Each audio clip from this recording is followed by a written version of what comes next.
Chapter 8. Sic transit Aequitas. Webb sat, lotus-legged, struggling with the breathing techniques Frankie had tried so hard to teach her. Not because she was trying to calm herself down, though that would have been nice, but because she was pretty sure her lungs were broken. She'd hit the emergency bulkheads that closed over the blown airlock back first. That had been a bit of luck. She wasn't sure she'd timed things right. A split second off, and she'd wound up a popsicle orbiting the ship. Or worse, half a popsicle. She tried to steady her breathing. She could feel grinding in her lungs, the fluttering of parts out of place. The impact must have knocked her alveolar intakes out of alignment. She'd been winded since security had peeled her off the shuttle bay floor. She needed a doctor, or an engineer. Hell, even a bioscanner. With that and a decent console, she could realign them herself. She wouldn't be getting either here. The brig had a half-dozen cells, 2 each on 3 sides. The force fields they used in place of bars didn't have to be charged to hurt. They functioned perfectly well without stinging current coursing through them. But that wouldn't have been punitive enough. Webb didn't know how long she'd been there. Long enough to be famished. Once she was convicted, she wondered when her trial would be. They'd drop her in an oubliette with the rest of the red shirts who'd fucked up beyond redemption and freeze her solid. Then they'd pack her in the meat locker with the others, whose crimes ranged from assaulting an officer to fabbing a decent hamburger. Apart from the cog, the brig was empty. It stood there, inanimate, the eyes in its unsmiling white face trained on her, recording everything. The door whisked open. Dewey stepped in and hung her jacket over the cog's head. The cog animated. "Obstruction of surveillance is illegal." "Shut up," said the chief. "I require your assistance." "Acknowledged, Chief Engineer." It must have recognized her voice print. "Please state the nature of the assistance required." "Equipment transpo." "Please state the nature of the equipment to be transported." "My jacket," said the chief. "It is extremely volatile. It cannot be touched by limbs." Some whirring. "Acknowledged. Please state the delivery location." "Cell block C, northwest corner. I shall collect the item at..." She glanced at the wall clock. 0600 hours. "Acknowledged." The cog dutifully marched into the corner and stood there facing the wall. "Location reached. Would you like to collect the equipment early?" "That's a hell no." The chief turned her way. 6 hours to kill. You busy?" "Don't make me laugh," said Webb. "It hurts." Her voice sounded disjointed, clipped like audio that hadn't finished buffering. Dewey frowned. "What's wrong with your pipes?" "I damaged my lungs." Worse than she'd thought. She sounded like she was talking through a fan. The chief nodded. "You hit the bulkhead pretty hard. Quick thinking blowing the airlock. Don't expect a commendation." Webb grunted. It sounded like a robotic cat's purr. "What's going on? I sound like a broken cog. How are things up top?" She almost didn't want to ask. "The Xenos, are they..." "Dead," said the chief. "Dead as that planet was supposed to be. We flagged 2 of them in orbit around the ship." "Only 2? "There were 3, Chief." "I'm sure it's still out there." She didn't seem concerned. "We still can't scan for them for whatever reason. The 2 we spotted were out of a Neos. First time in a century those have been used for their actual purposes. Mind if I smoke?" "Wish I could join you." With her lungs damaged, the nicotine might actually hit. Her back throbbed. Those final moments in the shuttle bay clawed back up in her memory. The chittering, the burnt Xenos, a tarnished silver with the crackle pattern of Frankie's teacups, arm blades punching through the commander like spikes through a melon. She shuddered. "Oh, young." Dewey exhaled a plume. "Yeah." Webb had never seen her so pale. "No one knows what to do with the captain and the first gone. That's never happened before. We've lost whole ships. Show me a navy that hasn't, but no one's ever been decapitated quite like this." "How's the crew?" "Scared," said Dewey. "Angry. Lots of fighting in the mess." "What? No." "Oh, yeah." She flicked ash. "Armstrongs, mainly. Big surprise." "We're not on lockdown?" "We're supposed to be. Officially, we are. That bloodbath in the shuttle bay certainly constitutes an incursion." She glanced at the cog. Screw it. It's not like it's a secret. The Armstrongs decided they shouldn't have to be confined to quarters like the rest of the crew, so... They what? Oh, yeah. They're doing their own security sweep, going room to room themselves, sometimes with the soldiers, sometime on their own, spoiling for a fight. Bunch of idiots. What are they going to do when they find more Xenos? Punch them? It's not the Xenos they want to punch. It's just free-floating hostility, and they want an outlet. And you went alone through that? Dewey blew a smoke ring. I got security clearance. It has its perks. Lets me bypass the checkpoints. There are checkpoints now? Mm-hmm. Security went full war zone, so I get to dodge them and the roving gangs of pent-up Armstrongs. Fun. Webb clicked her mouth shut. And security's just allowing this? Sivos wouldn't. Too bad he's dead. She stubbed out her cig on the cog's ass. And what exactly do you expect security to do? Shoot the Armstrongs? Their most vocal supporters? She lit up again. If Webb wasn't already sitting, she'd have sunk to the floor. How'd it get this bad? Young's comm was on. Dewey got a far-off look. The whole ship heard him die. I don't know. Something about hearing that on the ship. Having the Xenos hit us here. It's one thing when it happens to the crew you don't know 50 kilometers down. But here, it broke something. Something structural. The Armstrongs are demanding revenge, ignoring higher-ranking techs, those dumb enough to try to corral them anyway. And the soldiers are patrolling like they expect us to be boarded. What are the officers doing? What officers? The bridge crew followed the captain planet-size with a raging loot boner. Aside from Young, the ones they left behind were juniors and incompetents. What's left of the command structure has sealed itself in the captain's cabin. God knows why. Then... Webb was at a loss. Who's in charge? The planet looked angry. It was ridiculous to anthropomorphize a celestial body, Blackwell knew that. But if he'd ever had to describe a planet as pissed off, he'd have pictured what he was seeing from the captain's cabin. The storms roiling the atmosphere had broken up, leaving wounded whirls like jagged bruises across the skies. If the storms were indeed dissipating, teleportation to the surface might be possible again. The lockdown was costing them time to mount a rescue. It was the inefficiency Blackwell couldn't stand. Sometimes, in a crisis, regulations just got in the way. He took pride in how well he was concealing his annoyance. He was doing a far better job of it than the ship's chaplain, who had clearly been pulled out of bed for the swearing in. Commander Boyer stood ramrod straight, his hand on the Bible, a smile tugging at the corners of his mouth. Blackwell strangled a grimace. The man actually believed he deserved this, that he'd somehow earned this promotion by merit rather than massacre. The twerp had actually taken the time to put on his dress uniform. Blackwell had barely heard him repeat the oath of captaincy. The affair was more than ceremonial. The ship wouldn't allow them access to the captain-only message from the Admiralty until it had a captain again. When it was done, the musked chaplain lowered the Bible. "Congratulations, Captain." He crossed himself. Boyer, Captain Boyer now, Blackwell couldn't think of it without wincing, fished a wad of paper out of his pocket. "I've prepared a speech."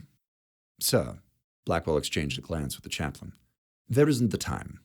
"This won't take long. It's only a few pages." "The Admiral is waiting, sir." "Oh, yes, of course." The new captain pocketed his speech. "Independence. Open encrypted channel authorization Boyer ACN-889. That unearned smile again. "By order of the captain." The chaplain actually snorted. Admiral Self's glower displaced the planet on the view screen. He betrayed a moment of surprise when he saw them. "Where's Seagrave?" "He's dead, sir," said Blackwell. The Admiral seemed more irritated than shocked. "Commander Young?" "Also dead," said Blackwell. "We encountered a hostile alien presence on the surface," said Boyer. "You didn't," thought Blackwell. "Your ineptide was on the bridge. The native Xenos followed us back to the ship. We've suffered heavy losses to the officer corps." "That is unfortunate," said the Admiral. You said they reached the ship? The threat has been contained, reported Blackwell. We are conducting thorough security sweeps to make sure the Independence is clean. A curt nod. I take it you're in charge now? Sir, Boyer clicked his heels together. It is my distinct honor to serve as the new captain of the Independence. He saluted with a flourish. The Admiral flinched. Oh, I forgot your Boyer was second. Jesus. Congratulations, Captain. Thank you, sir. If Boyer caught the diss, he gave no indication. Self turned back to Blackwell. What's the status of the sole ambassador? It was a question none of them were expecting. The ambassador? Boyer looked blankly to Blackwell. Blackwell failed to see what she had to do with anything. We haven't seen her since her private talks with the late captain. I see, said the Admiral. And your location is secure. Aye, sir. We're on the captain's private channel. Good, Self nodded. Scour the planet. A heavy silence descended, one only broken by the uncorking of the chaplain's flask. Boyer raised his hand. Self closed his eyes. Oh, it's your ship, Captain. Yes, a question for you, sir. Our original orders were to locate the wreck of the Flagstaff and any survivors. But if we scour the planet, won't we destroy it? And them? There, Boyer actually had a point. Would wonders never cease? Given the Xeno presence and their unprovoked aggression against the ship, we must conclude there were no survivors, said the Admiral. Scour the planet. Boyer nodded. Straight away, sir. He turned to Blackwell. See to it, Commander. We're still on lockdown, sir. Blackwell didn't miss that he'd just been promoted again. We'll be unable to carry out that order until the sweeps are complete and we've restaffed the bridge. I would also like the chance to scan for survivors now the storm is cleared. Yes, Boyer nodded more than was necessary. Yes, that seems entirely reasonable. Something tugged at Blackwell's mind, a dangling thread. Admiral, may I ask how you knew about the violent interaction with the Xenos? We haven't submitted an incident report. The Admiral looked sidelong at Boyer. Captain, you do understand the captain's eyes only means you are to respond in private? Yes, sir. Boyer flushed. Of course. He glared at Blackwell. You are dismissed, Commander. He looked at the chaplain. You as well. The chaplain saluted with his flask. Religious exemption. Blackwell saluted, spun on his heel, and exited the cabin. But for the pairs of soldiers doing the sweeps, the bridge lay empty. Blackwell hadn't been out of the captain's cabin 10 seconds before his badge chimed. He slapped it. Blackwell. Lieutenant! The voice on the comm made him cringe. I've been trying to reach you for some time.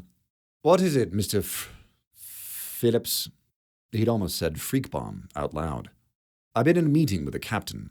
Very good. I'll keep this quick. Allow me to thank you for procuring the specimen during lockdown. Don't mention it. Blackwell wanted off the call. He needed a break, a moment to recenter and process. Jesus, he was a commander now. He had to tell Sunshine. She'd want to congratulate him. Anything else? Oh, so much. I've made some amazing discoveries about our alien assailants. If you would be so good as to join me in xenobiology? Blackwell sighed. Duty first, as always. The crew tended to avoid the xenobiology lab. They avoided the crew who worked there just as diligently. Xenobiotechs were weirdos, they joked. Creepy shut-ins obsessed with the bizarre and grotesque. Recluses and geeks, all of them. Bunch of weirdos. This was the accepted reason for shunning the Xenobs and their work. It gave power and a sense of control to the easily disturbed. The real reason, the one only mentioned in counseling sessions or when the drinks were flowing, was dread. For xenobiology was not the lab where the Coalition studied the other bipedal humanoid toolmakers mankind had met in the cosmos. The folks who looked human but for a few exotic characteristics. The ones you could fetishize. The ones you could bunk. That department was xenoanthropology, located near the bridge with transparent walls the crew could peer through and see examples of themselves mirrored back by creation. The xenobiology lab was for species that broke the mold. The distinctly inhuman, the sort the brain couldn't categorize. Creatures that shook the crew on a core level. It caused the screams and psychotic breaks and knee-jerk suicides. The stuff of nightmares.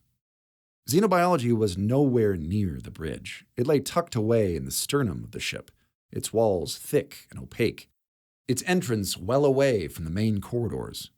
It didn't announce its presence. If you didn't know it was there, you'd walk right past it, as most crew did. Blackwell hated it. He hated its enthusiastic director even more. The man could at least have the decency to be disgusted by what he studied. Every cell of Blackwell's being screamed at him to turn around, to head back to Sunshine's waiting arms. He'd rather scrub the arcade than take a closer look at the thing that had made a Boyer captain of his ship. The vault door rolled back, revealing the grinning Baron Freakbomb. Oh, thank you for coming, Lieutenant Commander. It's Commander now. Oh, Freakbomb stood aside. Congratulations, Commander. I should be on the bridge. What's so important it couldn't wait? Or be calm to the view screen so he wouldn't have to look at it. The captain has a standing order that all xenobiological discoveries are to be reviewed in person, so as not to disturb the crew, you see? How is the captain, by the way? Still dead. Ah, Phillips nodded without emotion. that's right, yes. A shame. Come! Blackwell followed him into an operating room past an array of contraptions he couldn't identify. On the central examination table lay the body of a Xeno. Blackwell had to fight down the urge to flee or shoot it. Freakbomb grinned. Magnificent, isn't it? That thing killed a lot of my colleagues today, said Blackwell. Magnificent isn't how I'd put it. In all honesty, Commander, and congratulations again, it is miraculous casualties were not worse.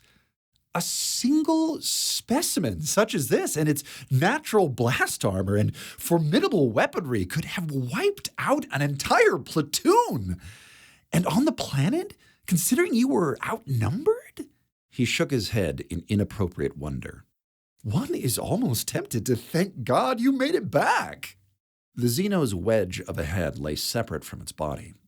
Blackwell felt the tension in his chest release a bit. He considered its ant-like anatomy, albeit an ant without an abdomen and with a torso closer to that of a mantis. What did you need to show me? Let us begin with the hide. Freakbomb consulted his datapad. As you can see here, its cellular structure is extraordinary, almost crystalline, with each cell forming an astounding strong latticework that nevertheless retains some flexibility. There are heavy amounts of silicon and selenium coating their cells, and I have detected iridophores in the specimen's dermal sheath. Blackwell looked up from the Xeno. I'm not familiar with those. They can be found in a wide range of our world's oceanic creatures, most notably cephalopods. Freakbomb paused as if Blackwell should know what those were. Squid and cuttlefish. Octopuses. Octopi. What's that? Octopi, Doctor, corrected Blackwell. The plural of octopus. Ah, it would be, were the root of octopus Latin. But it is Greek. Ergo? He paused for a laugh that didn't come. His smile faded. Because ergo itself is... No? Iridophores, Doctor. Yes, they are pigment-containing and light-reflecting cells that cephalopods use to mimic their environments. Blackwell glanced at the creature's tarnished carapace. These things didn't use camouflage. Correct. Their iridophores are without pigment sacs.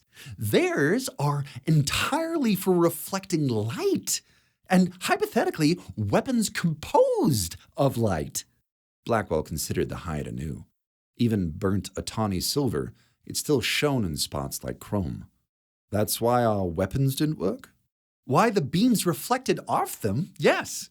Now, this specimen's hide is burnt and cracked, but it took the intense heat of the shuttle's thruster core to damage its exoskeleton. Even then, its iridophores offered protection against energy weapons, as we saw in the unfortunate incident in the shuttle bay. Unfortunate. A rather disconnected way of putting it. Anything else? Let us move on to its weaponry. The Baron indicated one of its forelimbs. The retracting arm blades are a truly remarkable adaptation. I've never seen their like. Observe. Phillips withdrew the creature's arm blade from its forelimb with a pair of pincers. It took some effort. He had to set down the datapad and pull with both hands. It is housed in the exoskeleton, the doctor huffed. And the interior of the blade chamber is lined with what I would like to describe as organic diamond, except it contains not a single atom of carbon. Diamond? Blackwell wondered at the commercial potential of farming these creatures. Phillips finished withdrawing the weapon, a silvery, delicate arc resembling the blade of a scythe. The blades are metal and remarkably sharp. I believe the diamonds are to maintain a cutting edge, sharpening them within the sheath. The composition of the blades, and this is truly remarkable, is a magnesium-based alloy, light as aluminum, yet stronger than steel. It didn't look light when you were tugging it. The doctor had actually broken out in a sweat. These creatures are shockingly heavy, he wiped his brow, which I attribute to the metallic compounds in their cellular structure. Their weight and the composition of the arm blades explain how they were able to damage the impervium of the shuttle. He marveled at the Xeno. I have not yet determined how they were able to cut with such strength, however. I've not yet been able to examine their tendons, as I have found no easy means of cracking the exoskeleton. Good God. No wonder they'd made such short work of the hull, not to mention the soldiers. If we can't punch through their hides, how are we supposed to fight them? I am only in the initial stages of my analysis, said Phillips. With time, I'm confident their vulnerabilities will become apparent. He indicated the creature's wedge-shaped head. I have yet to outline my most remarkable discovery. There's more? Oh, yes! That grin again. How were you able to detach its head?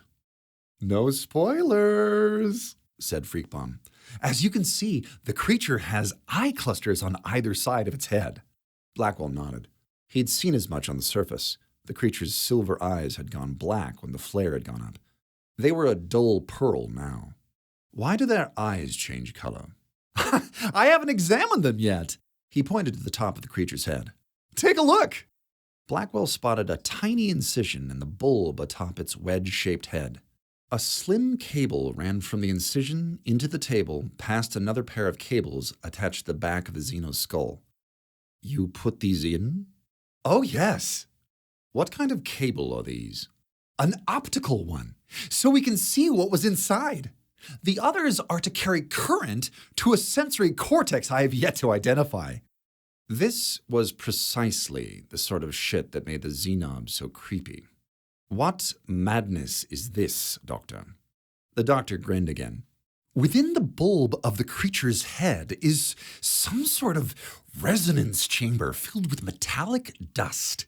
At first, I thought it was something akin to the melon of a whale. Blackwell blinked. You've lost me again. An organ used by aquatic creatures that hunt and navigate with biosonar. The melon is what receives reflected sound waves and allows the cetaceans to see their environment without their eyes. But these creatures have eyes. Exactly! Which means this chamber was for something else. He picked up his datapad. Observe. Blackwell eyed the head with unease. I thought you weren't able to crack their hides. How do you get the cable in? With this. He held up what looked like a miniaturized version of the creature's forelimb and arm blade. It was the only thing sharp enough to cut through its hide, like the claws of the Nemean lion. Where did you get that? I fabbed it, based on the specimen. Doctor! Medical exemption, Commander. It's also how I removed the head. Don't worry, I will unravel the tool once the work is done. Now, please, Observe. Phillips hit a switch. Above the imaging table popped a hologram of an organic chamber. What am I looking at? The inside of the creature's head. Do you see the structures at the back of the chamber? Blackwell did. It had been a decade since his biology courses, but they still tickled memory. Those look familiar. They should. They are the equivalent of rods and cones. So, wait. It took Blackwell a moment to parse that. Those are eyes? Of a sort. It's more an array of optical sensory organs, but one still in the interior of an enclosed cranial chamber. His curiosity was getting the better of him. Why would they need eyes inside their heads? The Baron grinned. To see this. He hit a switch. Sparkling metallic dust leapt into a rough sphere in the center of the cranial chamber. It slowly rotated there like a fat, sluggish tornado. Blackwell's jaw actually dropped open. Magnificent, isn't it? I don't understand what I'm looking at. Galvanization, the result of running current to the sensory cortex within the chamber. Okay, but what's the dust for? If I had to guess? That is your job, Doctor. Freakbomb shrugged in apology. I'm afraid I don't have an answer at this time. A flash of annoyance. And if you were to speculate? That bullshit grin again. I simply do not have the information. I will keep at it. He turned off his pad. The hologram vanished. Do you have any questions? Hundreds, but one in particular. How do we kill them? Ah, now that, said Phillips, is an excellent question. We know spacing them works, and with enough pressure and weight, I presume they can be crushed. But our handheld weapons are useless against them. Quite useless. Blackwell folded his arms. What about orbital bombardment? Freakbomb scratched his temple. The ship's gigalasers are the most powerful energy weapons known to man. It's possible that even they might not penetrate their shells. However, the heat and pressure of such a bombardment would be so intense that I cannot see how anything could survive. Good to know. And impact weapons? Phillips shifted his weight. Concussion torpedoes would generate enough of a pressure wave to crush anything, even these creatures. Blackwell nodded. Keep at it, Baron. Phillips frowned as he left. It didn't strike Blackwell until he'd reached the lift that he'd called Phillips by his nickname. Dewey flopped a card beside the board. 9. Webb pointed to the 6 propped up against her cell's force field. 15 for 2. Dewey slapped another 6 onto hers. 21 for 2. Webb raised an eyebrow. Betting I don't have a 10. Risky. She pointed to another card. Dewey set it on the stack. A third 6. God damn it! 27 for 6. The chief checked her cards. And that's a go. Webb pointed to her 3. 30. And her final card. An ace. 31 for 2. Dewey threw her hand. You're cheating. How am I cheating? I can't even touch the cards. That's what makes it so insidious. If I had tech to bypass the barrier, you think I'd waste it on cribbage? Cheating a poor old woman. The chief shook her head. And one in emotional distress. Prison's changed you. She spread Webb's cards out, set the 9 from the cut next to them. All right, count 'em, you cheating robot-voiced hollow fucker. Hey now, I told you about Abelhart in confidence. Webb grinned. It felt good to grin again. Let's see, 15, 2, 4, 6, and a pair is 8. The door slid open. Dewey heaved herself up with a grunt. About goddamn time. I've never heard of a security sweep taking so long. The men who stepped in weren't soldiers. They were far too jittery, and their uniforms weren't black, but red. Red with Armstrong pins at their collars, and skull masks pulled up over the bottom of their faces. One leveled a sidearm at Dewey. Get in the corner. Dewey didn't move. The fuck is this? One of the 3, Webb recognized him from the eyes up, pointed at Webb. You're under arrest. That's right. She tried to keep the panic out of her voice. The distortion from her lungs hit it well. Kinda why I'm here. The skittish Armstrong balked. What's wrong with her voice? She's scared, said the big one. Her voice is fluttering. The chief snorted. Those are damaged bronchial servos, you fucking goon. The leader pointed towards an empty cell. Get in there. Dewey fixed him with a death stare. I will have your badge for this, whoever you are. We are justice, said the lead Armstrong. We are legion. We are anonymous, said the big one. You're Jacobs and a couple of fucks from navigation, said Dewey. You didn't take off your comm badges, you imbecilic proto-fucks. The skittish one looked ready to bolt. Jacobs, who hadn't lowered his sidearm, put his hand on his shoulder to steady him. Chief? Dewey looked Webb's way. Just do what he says. Don't spook them. People do stupid shit when they're scared. I'm not scared, croaked the skittish one. Right, said Webb. Because mask. Into the cell, Chief, said Jacobs. I'm not going to ask you again. Dewey stood her ground. That pin isn't the protection you think it is. You can't prove we were here, said the big one. Dewey yanked her jacket off the cog's head, its eyes fixed on the newcomers. Mission complete 4.6 hours early. The Armstrongs stiffened. The skittish one even whimpered. Cog, said the chief. Identify the occupants of this brig. Chief Engineer Barbara Dewey and Senior Technician Joni Weber. The cog fell silent. Dewey's smirk slipped. And who else? No other crew members are present. Webb could see Jacobs smile through the mask. Like he said, anonymous. He gestured towards the cell. Chief. Webb felt tired rather than scared. Tired and resigned. Don't make this harder than it is. Fuck that! And fuck them! No way in hell I'm letting them take you! There was pain in her eyes when she looked at Webb. There are rules! This isn't how it's done! Oh, Chief. Webb swallowed a lump. Do you really believe that all those mutineers on the Adam Smith decided to space themselves? Only the leaders made it to trial. The chief didn't move. Jacobs fired a blast at her feet. Without breaking eye contact, she took a step backwards into the cell. This isn't over. Is the record going to show I somehow sealed myself in here? It'll show we tell it to. The big one activated her barrier. Jacobs kicked the cribbage board away from Webb's cell. You have been found guilty of crimes against the officer corps. I don't remember a trial, said Webb. You abandoned them. The sidearm was actually shaking in his fist. Left them there to die. He actually believed it. Jacobs? Might as well try reason. At least the cog was still theoretically recording. Listen to me. There is nothing I or anyone else could have done to save them. Okay? They were already dead when the shuttle got there. And you're gonna join them. Dewey was yelling something now. Yelling and pounding at her barrier despite the current burning her hands. They must have muted her. We have the package, the big one said into his pin. Come on. Jacobs deactivated Webb's force field. Justice is waiting.